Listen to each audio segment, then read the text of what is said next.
కూడా ఇట్లనే ఈసారి అయితే ఇంకా ఘోరం పరిస్థితి. ఇప్పటికైనా పోయిన ప్రభుత్వం ఉంటే కూడా యాక్షన్ తీసుకోలే.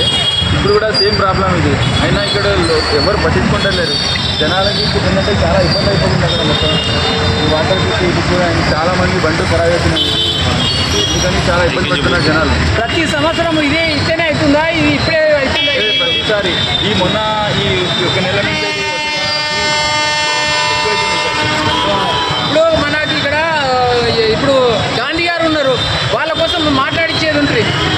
ఇక్కడ ఈ విధంగా అవుతుందని కానీ చూస్తున్నారు, వెళ్ళిపోతున్నారు అంతే. కానీ యాక్షన్ అయితే తీసుకుంటలేదు ఎవరు. టీఆర్ఎస్ ప్రభుత్వంలో కూడా మాట్లాడలేదా?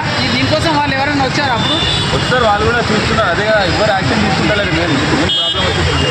ముఖ్యంగా ఈ సమస్య ఎందువల్ల ఇట్లా వస్తుంది ఏమో మరి. చాలా రోజులంటే ఇది ఇట్లాంటి ప్రాబ్లం ఉంది. మనకి పట్టించుకోవట్లేదు అసలు. ఎవరికి ఏం చెప్పాలి అర్థం